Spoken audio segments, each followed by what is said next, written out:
Ibsa filannoo Itoophiyaa ilaalchisuun ajajaa ol aanaa ABO WBO irraa kenname qabna.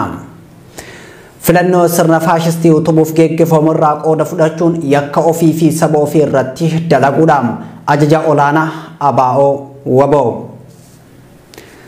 Seenaa siyaasaa Impaayera Itoophiyaa keessatti filannoo fakkeessii malee filannoon uummataan fudhatamee geggeeffamee hin beeku.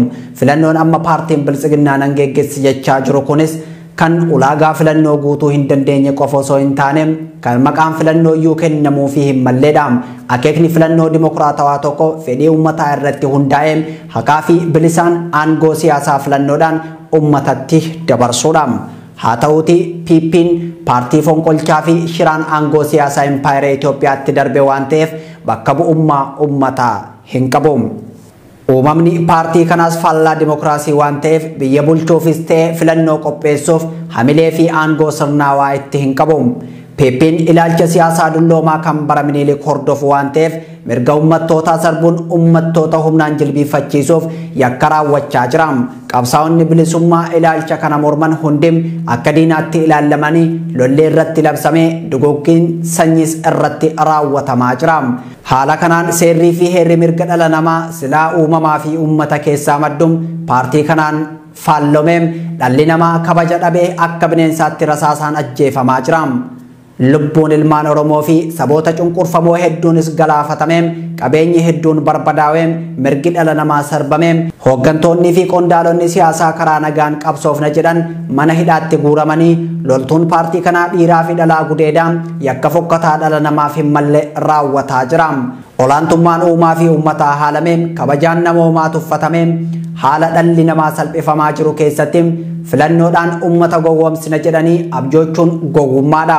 Haala yakki sanyii duguggaa uummatoota irratti raawwatamaa jiru keessattii fi haala uummanni keenya akka beelaan dhumutu lolli sududaa fi harka lafa jalaan irratti geggeeffamaa jiru keessatti filannoo geggeessina jechuunis haqatti qoosuudha.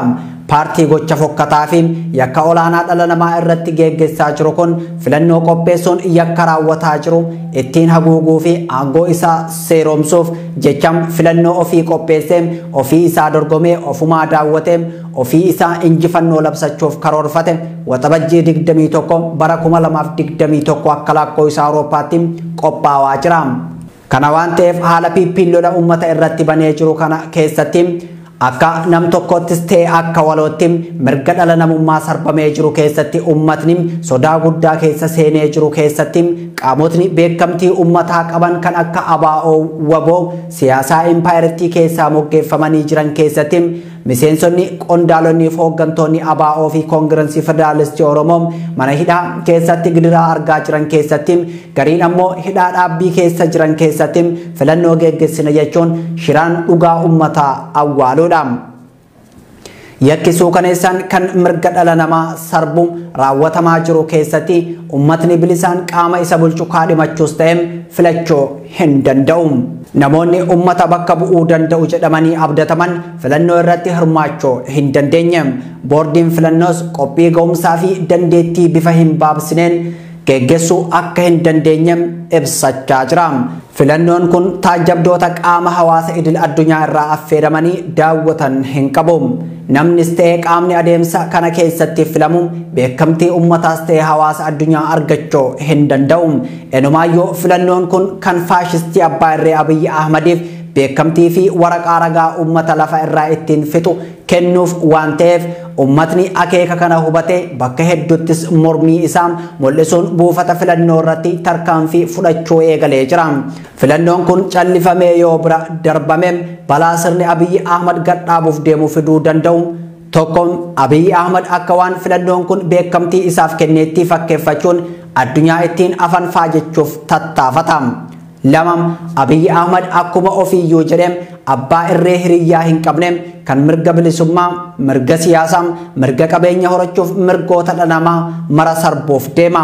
Sadiin Oromummaan akka ilaalcha farra Itoophiyaatti fudhatame itti duulama. Namni sabboonummaa qabu marti shororkeessaa jedhamee ajjeefamuu fi hidhaa bara dheeraaf saaxilama. Afur bulchiinsi Oromiyaa jedhamu ni diigama. Oromiyaanis bakka hedduutti qooddamti. Shan qe'een Oromoo qe'ee gaddaa qe'ee hiyyummaa fi qe'ee gadadoo ta'een itti fufaam. Akka bara sirnoota Minilikii hanga Dargiitti Oromoon jiraachuuf eenyummaa isaa jijjiirachuuf dirqamu malaam. 6. Afaan Oromoos afaan baadiyyaa akka ta'u magaalota keessaan dhiibamuuf deemam. 7.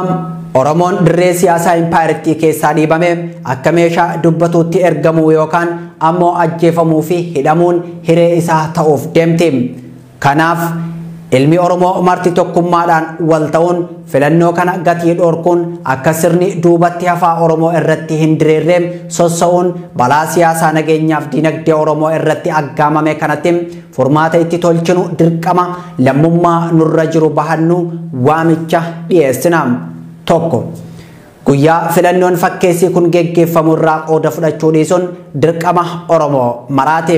2. Guyyaa kanatti piippiin ummata nagaa irratti balaa dhaqqabsiisuu waan maltuuf ijoollee fi namootni gaheeyyiin martiin akka manaa hin baane manatti of ittisuun barbaachisaadha. 3. Guyyaa filannoon kun geggeeffamu sochiin geejjibaa akka bakkaa bakkatti hin sochoone ugguramuu qaba. 4. Filannoon kun kan bakka bu'ummaa ummataa hin qabne addunyaa hubachiisuuf miidiyaa hawaasummaa gargaaramuun diddaa guyyaa kanatti Oromiyaa mara keessatti geggeeffamu hunda saffisaan gabaasuun dirqii ta'uu qaba. 5. Filannoo kijibaa kun geggeeffamuu baatus kan ummata bakka bu'u waan hin taaneef fudhatama hin qabu.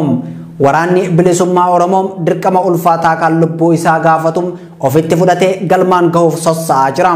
Ummanni Oromoo waliigalaas bakka jirutti dirqama isaa bahachuun milkaa'ina waliigalaa Oromoo argamsiisuuf filannoo sirna faashistii utubuuf geggeeffamaa jiru kana fashalsuu dhaammanna.